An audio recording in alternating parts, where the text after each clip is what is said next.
ಇವಾಗ ಕೂಡ ಚುಂಚಶ್ರೀ ಬಳಗದ ಅಧ್ಯಕ್ಷರಾಗಿರ್ತಕ್ಕಂಥ ನಮ್ಮ ಗಾನಂ ಶ್ರೀಕಂಠಯ್ಯನವರು ಅವರ ಸೇವೆ ಅಪರಿಮಿತವಾಗಿರ್ತಕ್ಕಂಥದ್ದು.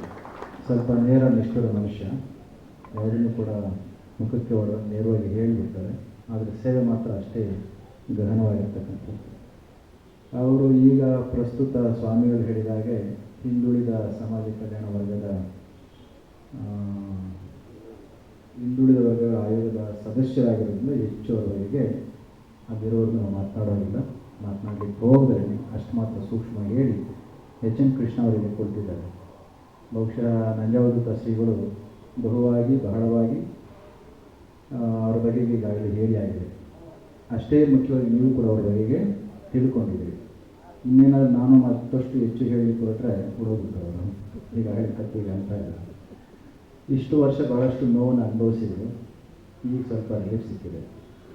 ರಿಲೀಫ್ ಸಿಗ್ತಕ್ಕಂಥ ಸಂದರ್ಭದಲ್ಲಿ ಜಜ್ಮೆಂಟ್ನಲ್ಲಿ ಬರೀತಾರೆ, ಇಷ್ಟು ವರ್ಷಗಳು ಕೂಡ ಬೂದಿನಲ್ಲಿ ಹಾಕಿ ಲೆನ್ಸ್ ಹಾಕೊಂಡು ಹುಡುಕಿದ್ವಿ, ಇಷ್ಟು ವರ್ಷ ಕಾಟ ಕೊಟ್ಟಂಥ ಆ ವ್ಯಕ್ತಿಗೆ ಏನಾದರೂ ತಪ್ಪನ್ನು ಸ್ವಲ್ಪ ಆದರೂ ಮಾಡಿದ್ದಾರೆ ಅಂತ.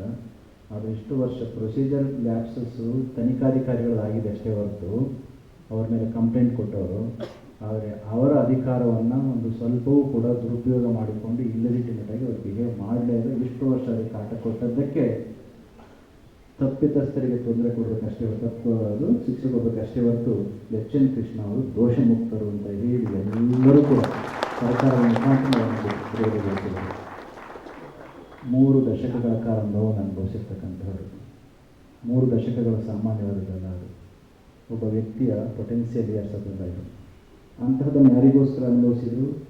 ಅವ್ರ ಮನೆಗಲ್ಲ, ಮಕ್ಕಳಿಗೋಸ್ಕರ, ಸಮಾಜಕ್ಕೋಸ್ಕರ.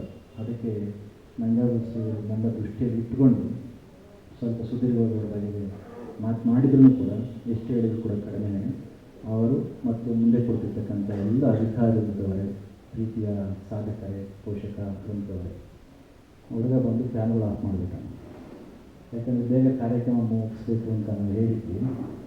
ಕಾರ್ಯಕ್ರಮದ ಸಮಯ ಮುಗಿದಿದೆ, ಬೇಗ ಫ್ಯಾನಿಂಗೆ ಈಗ ಆರಾಮಾಗೆಲ್ಲ ಕೊಡ್ತಾ ಇರ್ತಾರೆ, ಗಾಡಿ ಇದ್ದರೆ ಅದಕ್ಕೋಸ್ಕರ ಸೆಕೆ ಹಾಕಿಕೊಂಡ್ರು ಬೇಗ ಸ್ವಾಮಿಗಳು ಮಾತು ಮುಗಿಸ್ತೀವಿ ಅಂತ ಹೇಳಿ ಫ್ಯಾನ್ ಆಫ್ ಮಾಡಿದ್ರು.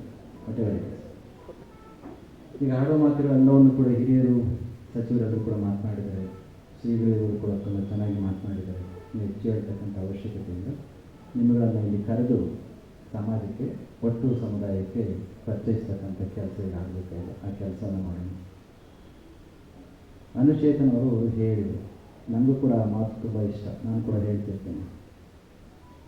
ಈ ಜಗತ್ತಿನಲ್ಲಿ ಸೇವೆ ಮಾಡಲಿಕ್ಕೆ ಎರಡು ಕ್ಷೇತ್ರ ಇದೆ. ಒಂದು ನಮ್ಮ ವರ್ಗ, ಸನ್ಯಾಸಿಯ ವರ್ಗ ಇದೆ. ಆದರೆ ಈ ವರ್ಗಕ್ಕೆ ಕಾಂಪಿಟೇಷನ್ ತುಂಬ ಕಡಿಮೆ ಇದೆ, ಯಾಕೆಂತ ನಮಗೆ ಗೊತ್ತಿದೆ. ಆದರೆ ಇನ್ನೊಂದು ವರ್ಗ ಇದೆ, ಅದು ಕೂಡ ಸೇವಾ ಕ್ಷೇತ್ರವೇ.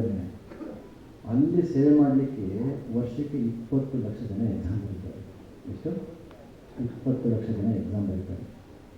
ಇಡೀ ದೇಶಕ್ಕೆ ಬೇಕಾಗಿರ್ತಕ್ಕಂಥದ್ದು ಈ ವರ್ಷ ಆಗಿರ್ತಕ್ಕಂಥದ್ದು ಸುಮಾರು 958 ಜನ ಅಂತ ಕಾಣಿಸುತ್ತೆ. ಅವರ ಅದು 958 ರ್ಯಾಂಕ್ ಫಾರ್ ದ ಸರ್ವಿಸ್.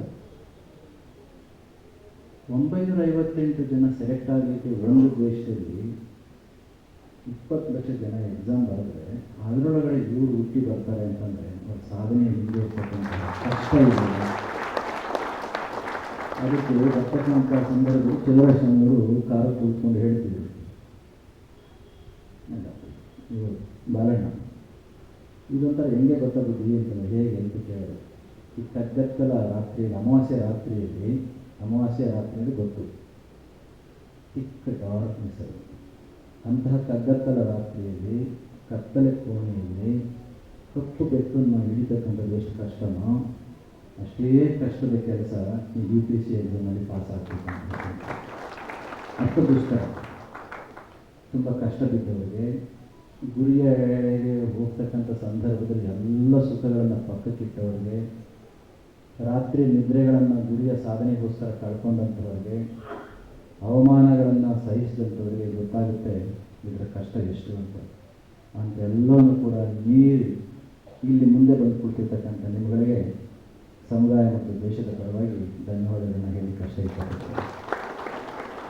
ಜೊತೆಗೆ ಇವತ್ತಿನ ಈ ಕಾರ್ಯಕ್ರಮ ಕೇವಲ ನಿಮ್ಗೆ ಆಹಾರ ಶಾಲು ಆಗ್ತಕ್ಕಂಥ ಕಾರ್ಯಕ್ರಮ ಅಷ್ಟೇ ಅಲ್ಲ, ಇಲ್ಲಿ ಕೊಟ್ಟಿರ್ತಕ್ಕಂಥ ಹಲವಾರು ಮಕ್ಕಳಿರ್ಬೋದು, ನಿಮ್ಮಂತಹ ಮಕ್ಕಳನ್ನು ನಿಮ್ಮಂತಹ ರೀತಿಯಲ್ಲಿ ನೋಡಲಿಕ್ಕೆ ಆಸೆ ಪಡ್ತಾ ಇರ್ತಕ್ಕಂಥ ಪೋಷಕರಿರ್ಬೋದು, ಅವರೆಲ್ಲರಿಗೂ ಕೂಡ ನಿಮ್ಮ ಹಿಂದೆ ಇರ್ತಕ್ಕಂಥ ಕಷ್ಟ, ಡೆಡಿಕೇಶನ್, ನಿರಾಶೆ ಮತ್ತು ಈ ಸಂದರ್ಭದಲ್ಲಿ ಬಂದು ಹೋಗಿರ್ಬೋದಾಗಿರ್ತಕ್ಕಂಥ ಹಲವಾರು ನೆಗೆಟಿವ್ ಥಾಟ್ಸ್, ಋಣಾತ್ಮಕವಾಗಿರ್ತಕ್ಕಂಥ ಗೊತ್ತಾಗುತ್ತಲ್ಲ ನಮಗೆ.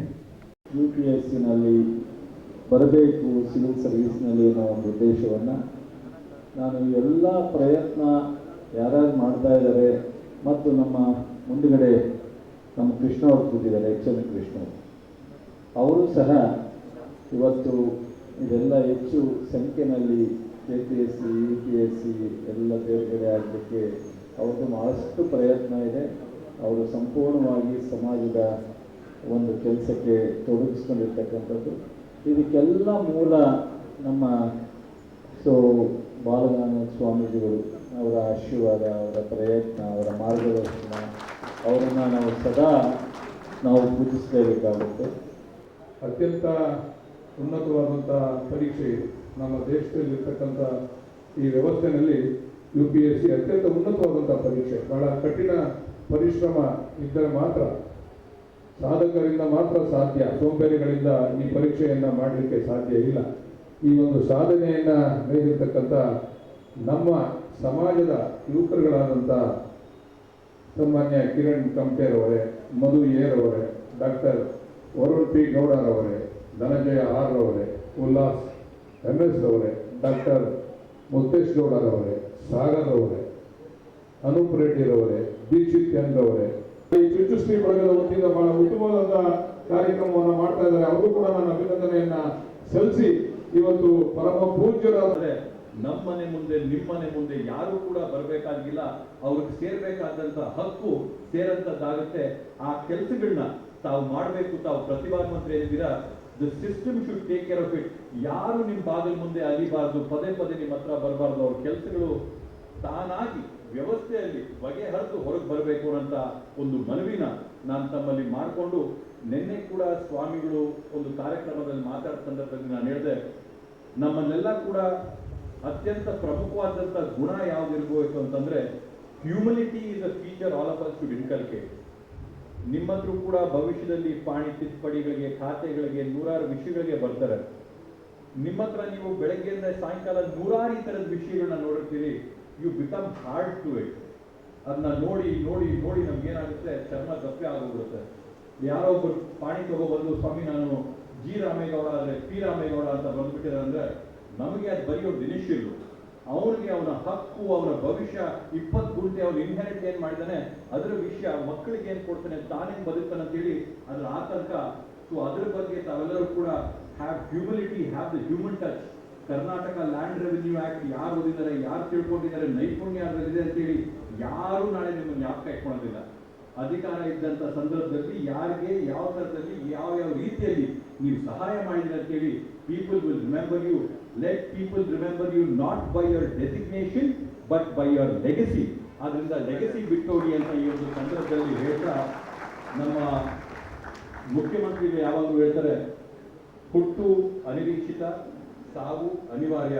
ಹುಟ್ಟು ಸಾವಿನ ಮಧ್ಯೆ ನಾವೇನು ಸಾಧನೆ ಮಾಡ್ತೀವಿ ಅನ್ನೋಂಥದ್ದೇ ನಾವು ಬಿಟ್ಟೋಗಂತ ಈ ಪ್ರಪಂಚಕ್ಕೆ ಸಾಕ್ಷಿ ಗುಡ್ಡೆಗಳು ತಮಗೊಂದು ಒಳ್ಳೆ ಅವಕಾಶ ಸಿಕ್ಕಿದೆ, ದೊಡ್ಡ ಅವಕಾಶ ಸಿಕ್ಕಿದೆ. ದೊಡ್ಡ ದೊಡ್ಡ ಸಾಕ್ಷಿ ಗುಡ್ಡೆಗಳನ್ನ ತಾವು ಬಿಟ್ಟೋಗಿ ಅಂತ ಈ ಒಂದು ಸಂದರ್ಭದಲ್ಲಿ ತಮ್ಮಲ್ಲಿ ಮನವಿ ಮಾಡಿಕೊಡ್ತಾ, ಈ ಎಕ್ಸಾಮಿನೇಷನ್ ಏನಿದೆ ಸುಮಾರು 10 ಲಕ್ಷ ಜನ ಬರೀತಾರೆ. ಅದರಲ್ಲಿ ಕೇವಲ ವರ್ಷಕ್ಕೆ ಒಂದು 1000 ಜನ ತೇರ್ಗಡೆಯಾಗಿ ಅಧಿಕಾರಿಗಳಾಗಿ ಬರ್ತಾರೆ. ಸೊ ಅಷ್ಟು ಸುಲಭವಾದಂಥ ಕೆಲಸಗಳಂತ. ಅದಕ್ಕೆ ತಮಗೆ ಅಭಿನಂದನೆಗಳನ್ನು ಸಲ್ಲಿಸೋಕ್ಕೆ ಇಷ್ಟಪಡ್ತೇನೆ. ಒಂದೇ ಒಂದು ಮಾತು ಹೇಳೋಕ್ಕೆ ಇಷ್ಟಪಡ್ತೇನೆ. ನಾವು ಅಧಿಕಾರಿಗಳಾದ ನಂತರ ನಮ್ಮ ಹೆಸರು ಪಕ್ಕದಲ್ಲಿ IAS IPS ಅಂತೆಲ್ಲ ಹಾಕಕ್ಕೆ ಶುರು ಮಾಡ್ತಾರೆ. ಯಾವ ಮಟ್ಟಕ್ಕೆ ಅಂದರೆ ಮದುವೆ ಕಾರ್ಡಲ್ಲೂ ಅತಿ ಇಂಪಾರ್ಟೆಂಟ್ ಇರುತ್ತೆ ಹೆಸರಿಗಿಂತ. ಬಟ್ ಒಂದು ನೆನ್ಪಿಟ್ಕೊಳ್ಳಿ, IAS IPS ಇತ್ಯಾದಿ ಫುಲ್ ಫಾರ್ಮ್ ಏನು? IAS ಅಂದರೆ Indian administrative service, IPS Indian police service, IFS Indian foreign service. Service ಅಂತ ಇಟ್ಟಿದ್ದಾರೆ, ಅಂದರೆ ಸೇವೆ ಅಂತ ಇಟ್ಟಿದ್ದಾರೆ. ಇದು ಕೇವಲ ಒಂದು ಕೆಲಸ ಅಲ್ಲ ಅಥವಾ ಒಂದು ನೌಕರಿ ಅಲ್ಲ, ಇದೊಂದು ಸೇವೆ. ಬೇರೆಯವರಿಗೆ ನಾವು ನೌಕರಿ, ಹುದ್ದೆ, ಕೆಲಸ ಅಂತ ಕರಿತೀವಿ. ಬಟ್ ಈ ಹುದ್ದೆಗಳು ಮಾತ್ರ ಸೇವೆ ಅಂತ ಇಟ್ಟಿದ್ದಾರೆ. ಅಂದರೆ ನೀವು ಕೆಲಸ ಮಾಡಬೇಕಾದ್ರೆ ಆ ಸೇವಾ ಮನೋಭಾವನ ಇಟ್ಕೊಂಡು ಜನರ ಸೇವೆ ಮಾಡಕ್ಕೆ ಬಂದಿದ್ದೀರ ದಯವಿಟ್ಟು ಮರಿಬೇಡಿ. ಅದಕ್ಕೆ ನೀವು ಹೆಸರು ಪಕ್ಕ ಅದು ಬರೆದಾಗ ಅದೊಂದು ನಾಂದಿ ಆಗುತ್ತೆ.